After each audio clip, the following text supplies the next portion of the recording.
কলকাতার বুকে ঠাসাঠাসি ঝড়ের মধ্যে ঐশী এসেছিল নতুন করে নিজেকে খুঁজতে।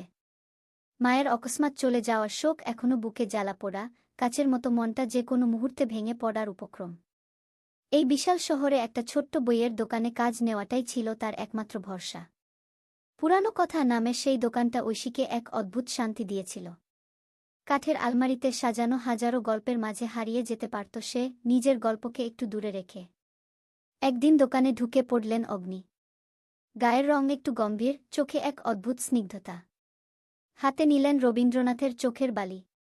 ঐশী যখন বইটা খুঁজে দিলেন, অগ্নি হঠাৎ জিজ্ঞাসা করলেন, আপনি কি পড়েছেন? ঐশী একটু অবাক হলেন। সাধারণত কেউ কাস্টমারদের পড়াশোনা নিয়ে প্রশ্ন করে না, কিন্তু অগ্নির চোখের আন্তরিকতাটা তাকে কথা বলতে বাধ্য করল। হ্যাঁ, পড়েছি। অনেক আগে। কি মনে হয়েছিল? অগ্নি আরও একটু কাছে এসে দাঁড়ালেন।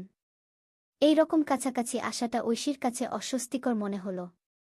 কিন্তু অগ্নির গলায় একটা আন্তরিক কৌতূহল ছিল, যা তাকে আর কথা না বলতে বাধা দিল। তারা দুজনেই চোখের বালি নিয়ে আলোচনা করতে লাগলেন। একটা সময় দেখলেন বেশ কিছুক্ষণ পার হয়ে গেছে। অগ্নি বইটা কিনে নিয়ে বের হওয়ার আগে ঐশীকে বললেন, আপনার সঙ্গে কথা বলতে ভালো লাগল। আবার আসব নিশ্চয়ই। ঐশীর মনটা একটু হালকা লাগল। অগ্নির সাথে কথা বলার মধ্যে একটা অন্যরকম স্বস্তি ছিল। তারপর থেকে প্রায় আসত অগ্নি। নতুন বই নিয়ে আসতেন, পুরনো বই নিয়ে আলোচনা করতেন। ঐশীর মায়ের কথাও একদিন বলে ফেললেন তিনি। মায়ের জন্য বুকে জমা কষ্টটা প্রথমবারের মতো কারো কাছে খুলে বলতে পারলেন। অগ্নি মনোযোগ দিয়ে শুনলেন, তারপর কোনো মন্তব্য না করে ঐশীর হাতটা ধরলেন। সেই ধরায় কোনো রোমান্টিক টান ছিল না, বরং একটা নিঃশব্দ সান্ত্বনা ছিল। এইভাবেই তাদের বন্ধুত্ব গড়িয়ে গেল। ঐশীর অজান্তেই অগ্নি তার জীবনের একটা অংশ হয়ে গেলেন। বইয়ের কথায়, গল্পের আলোচনায়, চায়ের কাপে, আড্ডায়, সব জায়গা ছিল অগ্নির উপস্থিতি। কিন্তু একটা গভীর দুঃখের ছায়াও ছিল অগ্নির জীবনে। ঐশী জানতে পারলেন অগ্নি পেশায় একজন সাংবাদিক, যুদ্ধবিধ্বস্ত এলাকাগুলো থেকে প্রতিবেদন করেন। মৃত্যুকে সহচর করে চলা এই জীবনটা ঐশীকে ভীষণ চিন্তিত করত। অগ্নির চোখের গভীরে সেই সব যুদ্ধক্ষেত্রের ছায়া ফুটে উঠত মাঝে মধ্যে। ঐশীর মনে হতো অগ্নির মনটা একটা অশান্ত সমুদ্রের মতো, যেখানে ঢেউ খেলে বেড়ায় কষ্টের জল। একদিন অগ্নি এলেন, চোখ দুটি রক্ত লাল। আমার একটা বন্ধু, শুরু করলেন তিনি, কিন্তু গলা ভরে উঠল কান্নায়। ঐশী তাকে জড়িয়ে ধরলেন, কোনো কথা না বলে। অগ্নি তার কাঁধে মাথা রেখে কেঁদে ফেললেন। সেদিন ঐশী বুঝলেন, অগ্নির প্রয়োজন শুধু একজন বন্ধু নয়, প্রয়োজন একটা আশ্রয়ের, একটা নিরাপদ কোণের, যেখানে সে নিজের কষ্টগুলো খুলে রাখতে পারবেন। আর ঐশীও বুঝতে পারলেন অগ্নির প্রতি তার মনে একটা গভীর অনুভূতি জন্ম নিয়েছে। কিন্তু নিজের মনের কথাই স্বীকার করতে পারছিলেন না ঐশী।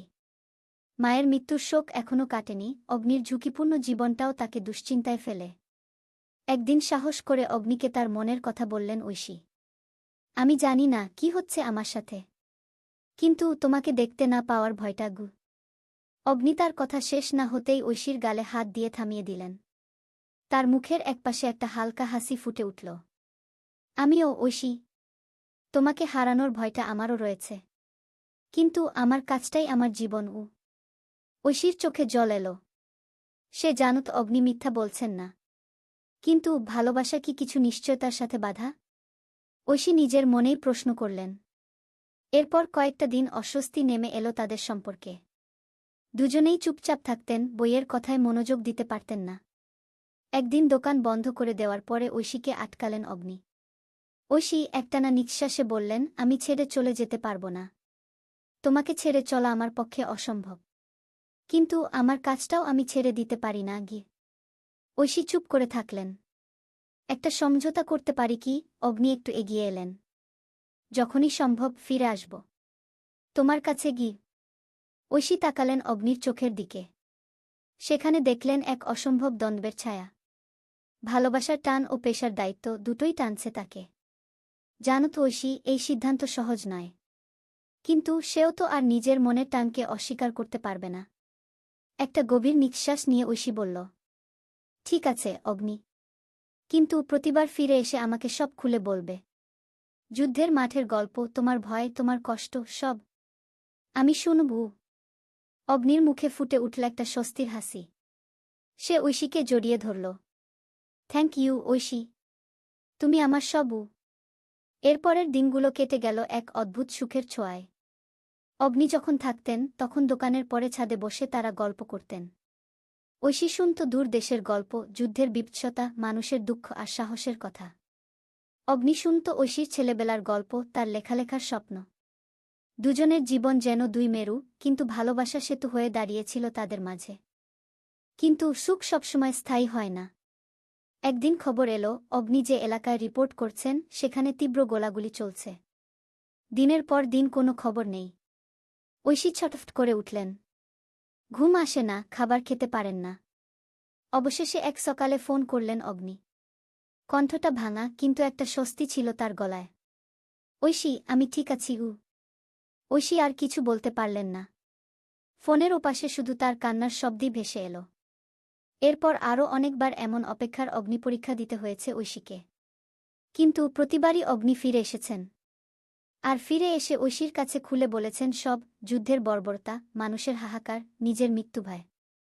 আর ঐশী শুনেছেন, সান্ত্বনা দিয়েছেন। ভালোবাসা আর বিশ্বাসের এই বন্ধনেই টিকে ছিল তাদের সম্পর্ক। একদিন ঝড়ের রাতে অগ্নি ফিরলেন একটা চিঠি নিয়ে। ঐশী চিঠিটা খুলে পড়লেন। অগ্নি লিখেছেন সে এবার আর যুদ্ধবিধ্বস্ত এলাকায় যাচ্ছেন না। একটা নতুন পথ বেছে নিয়েছে সে, ঐশীর কাছে থাকার পথ। চিঠিটা শেষ করে ঐশী তাকালেন অগ্নির দিকে। অগ্নির চোখে ছিল এক অপার স্নেহের ঝিলিক। ঐশী জানত তাদের এই ভালোবাসা কোনো সাধারণ প্রেমের গল্প নয়। এটা ছিল দুই মেরু বিপরীত জীবনের মিলন, নিরাপত্তা ও ঝুঁকির মাঝে এক অবিমিশ্র বন্ধন। অগ্নিযুদ্ধের মাঠ থেকে ফিরে এলে ঐশী তাকে আগলে ধরতেন, যেন আর কখনো ছেড়ে যেতে না দিতে পারা যায়। আর অগ্নি ঐশীর চোখে দেখতেন শান্তির আশ্রয়, সেই নিরাপত্তা যেটা তাকে আবার নতুন করে বাঁচার শক্তি দিত। একদিন সকালে ঐশী অগ্নিকে দেখালেন তার লেখা একটি গল্প। সেই গল্পে ছিল যুদ্ধের ক্ষত, মানুষের দুঃখ, কিন্তু ছিল আরও কিছু। ছিল মৃত্যুর মুখোমুখি দাঁড়িয়েও মানবিকতার জয়, ছিল ভালোবাসার অদম্য শক্তি। অগ্নি গল্পটা পড়ে মুগ্ধ হয়ে গেলেন। এই গল্পটা তো আমার গল্প ঐশী, অগ্নি চমকে গিয়ে বললেন। ঐশী হাসলেন। হ্যাঁ, কিন্তু এটা তোমার দেখা যুদ্ধের গল্প নয়। এটা সেই যুদ্ধের গল্প যেখানে ভালোবাসা জেগে ওঠে, আশা জন্ম নেয়। অগ্নি ঐশীর হাত ধরলেন। তুমি ঠিক বলেছ গু। ঐশীর লেখা সেই গল্পটা ছাপা হলো এক বিখ্যাত পত্রিকায়। আর ঐশী হয়ে উঠলেন একজন জনপ্রিয় লেখিকা। তবে তার লেখায় সবসময় ফুটে উঠত অগ্নির অভিজ্ঞতা, যুদ্ধের বাস্তব চিত্র, আর তার পাশে থাকা সেই অবিচল ভালোবাসার গল্প। এইভাবেই কেটে গেল বছরের পর বছর। ঐশী লিখলেন, অগ্নি লিখলেন তার ক্যামেরার চোখে দেখা গল্প। তাদের জীবন ছিল দুই ধারার মতো, কিন্তু মাঝখানে সেতুবন্ধনে বাধা। ঝড় আসত, সূর্য উকি দিত, কিন্তু তাদের ভালোবাসা সবসময় টিকে থাকল, অটুট ও অবিশ্বাস্য।